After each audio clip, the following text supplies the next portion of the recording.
Earlier, we studied the fundamental theorem of arithmetic, or how every integer can be written as a product of prime numbers in an essentially unique manner. So now I'm going to see how we can extend these results in arbitrary commutative integral domains. So let R be a commutative integral domain.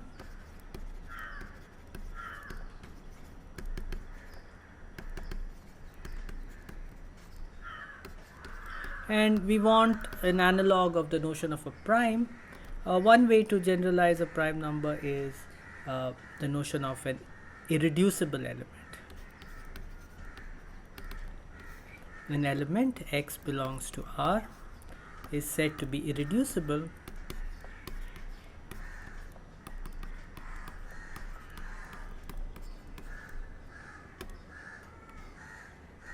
if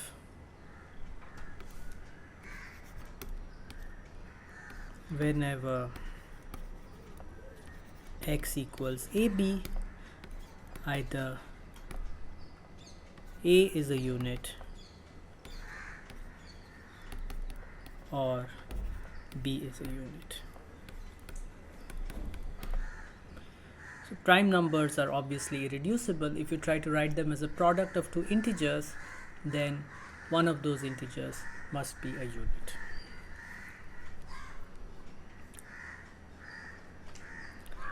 Okay, now let's try to see how we can take an element x of R and then try to, if it's not irreducible, we can write it as a product of two elements, neither of which are units. So if I have an element x, if it's irreducible, well, then it's irreducible. Otherwise, I can try to write it as a product of two elements, x1 and x2.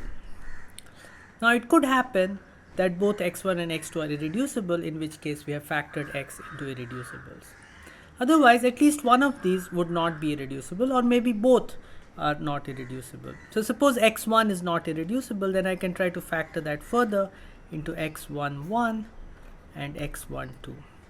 And maybe x2 is irreducible, then I leave it there. If not, I will also extend this branch of this tree.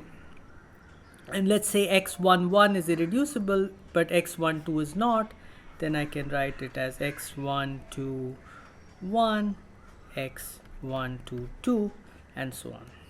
Now if I do this, there's either one of two outcomes will happen. Either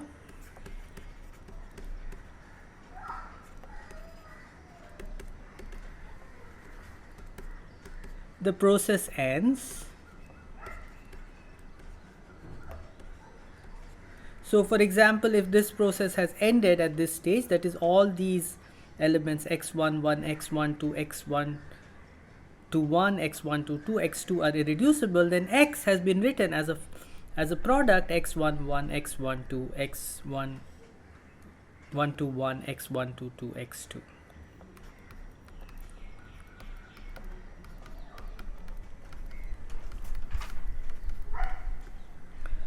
Okay, so and we have written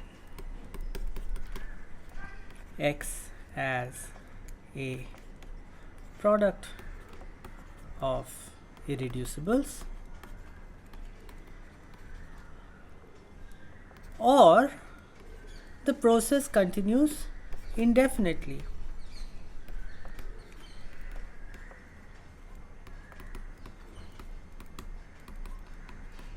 Which means that at least one path down this tree will continue to branch indefinitely. So in that case, we'll have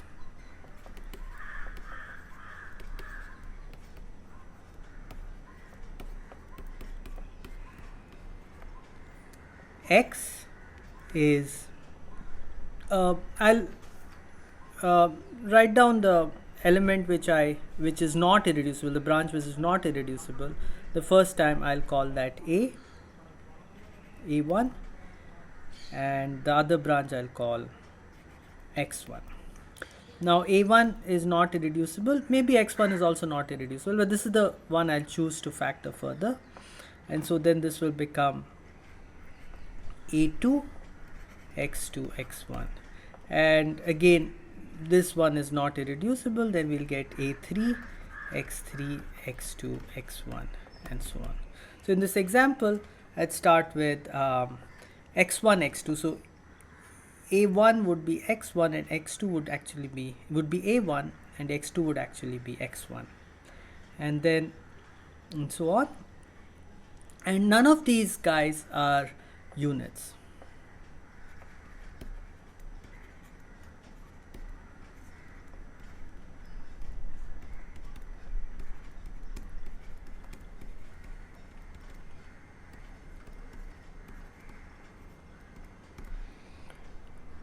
Okay, now let's look at the ideals generated by these elements.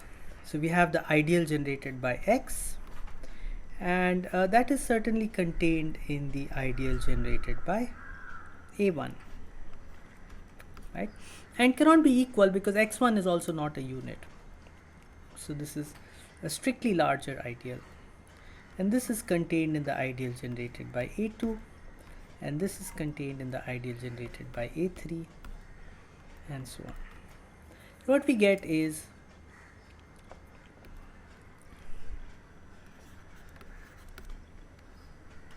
an increasing, what we call a chain of ideals. I1 contained in I2, contained in I3, contained in I4, and so on. Increasing, and it's an infinite chain,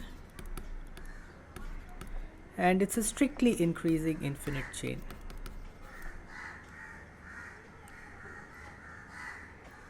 Okay, now the fact is that this kind of thing does not happen in most rings that we come across in number theory or commuted in algebraic geometry.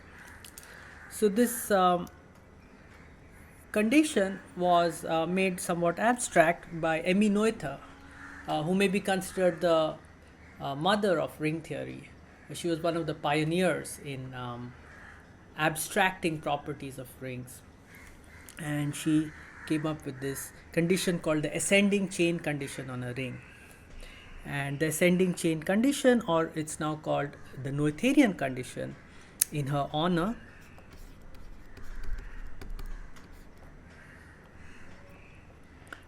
R is said to be a Noetherian ring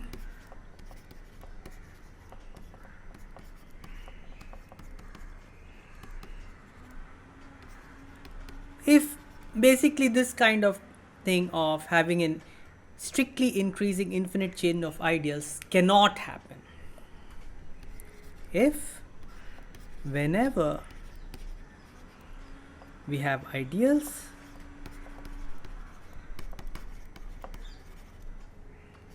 I1 contained in I2, contained in I3, then I, which I define to be the union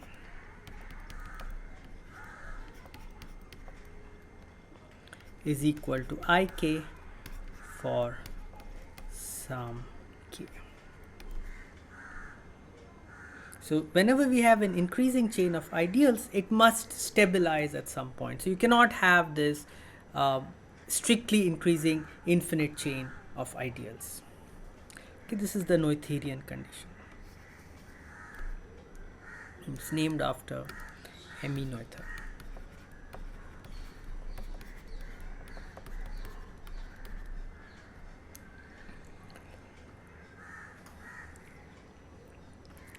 Okay, so what we've seen now is the following theorem. If R is a commutative integral domain,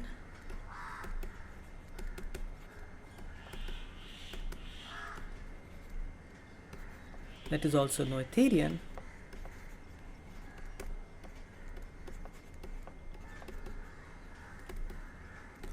then every element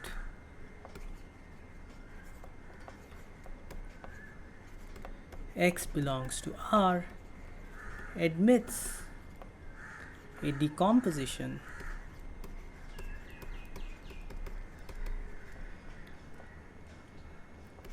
X equals P1, P2, Pk, where P1, P2, Pk are irreducible elements.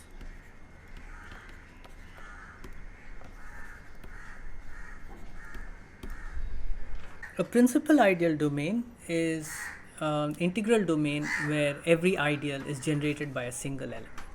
We've already seen examples of principal ideal domains: the ring of all integers, the ring of all polynomials, and more generally any Euclidean domain is a principal ideal domain.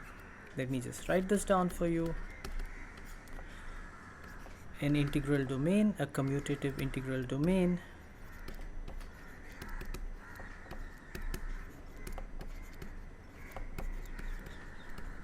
R is called a principal ideal domain.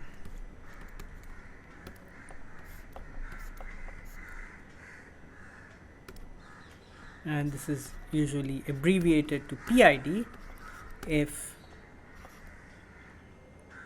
every ideal I of R is of the form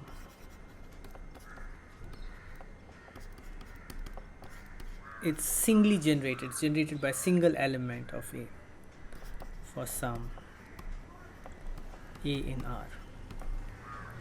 Okay, and as I just said, all Euclidean domains are principal ideal domains. Now, one very nice property of principal ideal domains is that they are Noetherian.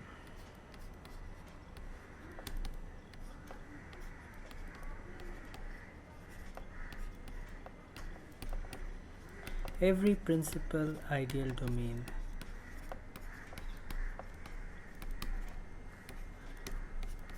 is Noetherian. Proof is very beautiful. So the proof goes like this. So suppose you have a chain of ideals.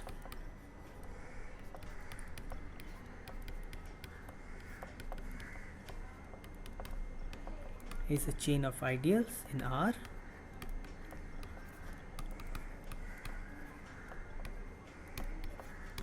Let I be the union of all these ideals. Union n goes from 1 to infinity, in. Okay, then I claim that I itself is an ideal.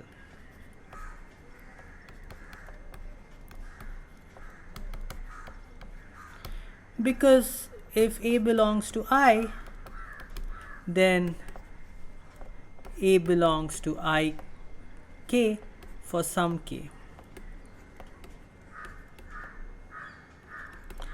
And therefore AR belongs to ik for all R in R, which implies that AR is also in I for all R in R.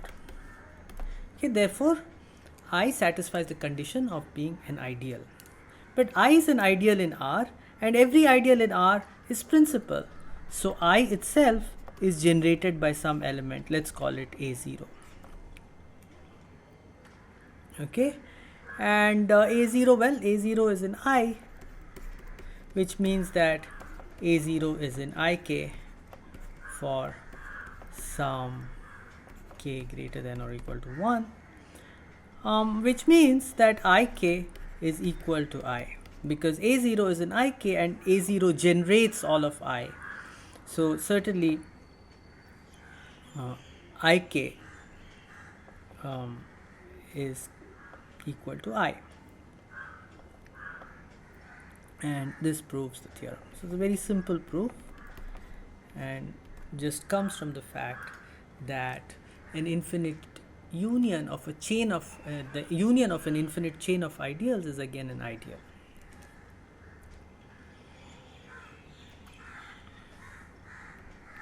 Okay, so what we can say from this and what we discussed earlier, corollary, that every element in a principal ideal domain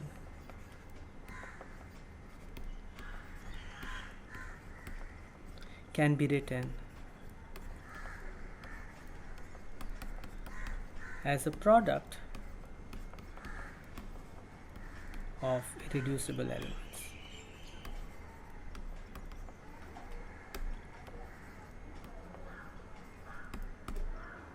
We have seen that every element in a principal ideal domain can be written as a product of irreducible elements. The question remains whether such a factorization is essentially unique or not. It turns out that the answer to this is yes. So every principal ideal domain has the property that every element can be written as a product of irreducible elements, and this factorization is essentially unique. If R is a PID, in other words, it's a commutative integral domain in which every ideal is principal,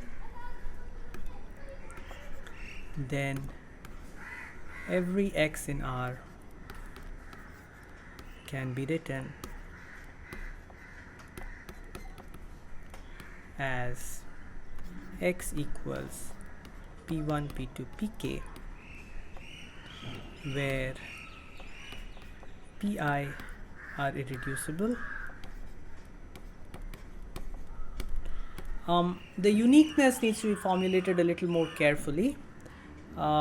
There are units, there could be a lot of units in a general PID. For example, in the ring of polynomials over a field, every non-zero element of the field is a unit. In the integers, only plus and minus 1 are units, and so usually when we state the fundamental theorem of arithmetic, we restrict ourselves to positive integers and we actually get uniqueness. So let me state uniqueness a little more carefully. This decomposition is unique in the sense that if x equals p1, p2, pk is equal to q1, q2, ql are two such decompositions,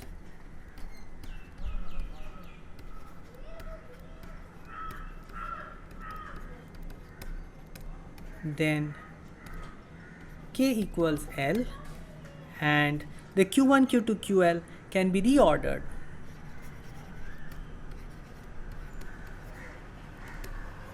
we can write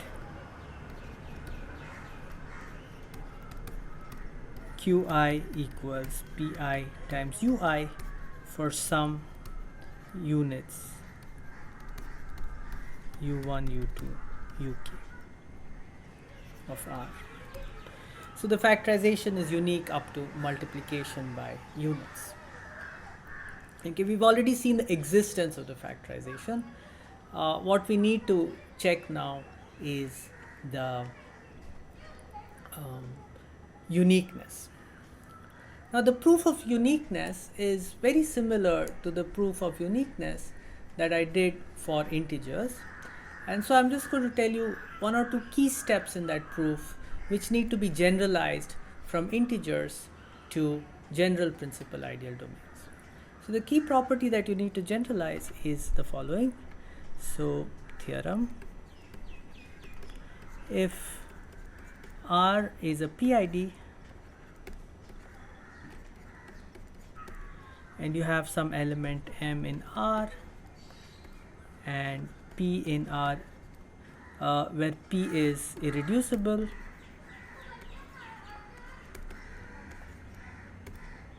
then the ideal generated by m and p, well, this is going to be a principal ideal. The question is, what is it? This is the ideal generated by p if p divides m, and if p doesn't divide m, then this is the ideal generated by 1, which is equal to R otherwise.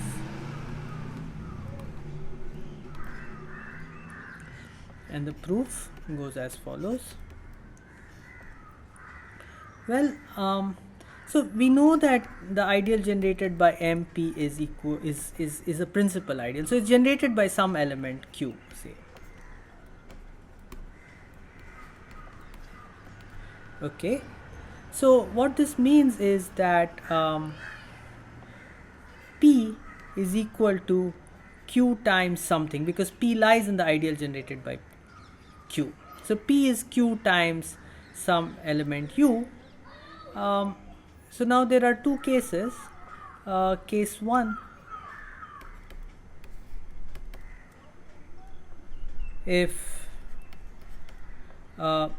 Q is a unit. Okay, if Q is a unit, then Q is the ideal generated by Q is the same as the ideal generated by 1, and that is R. So we are in the second case. Case 2, well, remember that P is Q times U and P is irreducible. So if Q is not a unit, then U must be a unit.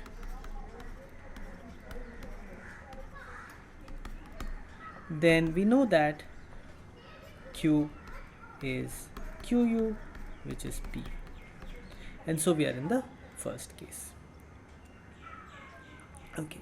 Now if you take this theorem here and go back to the proof of the fundamental theorem of arithmetic that I did a few lectures ago, you will be able to work out all the steps exactly as it was there and complete the proof. This is something you should all try to do.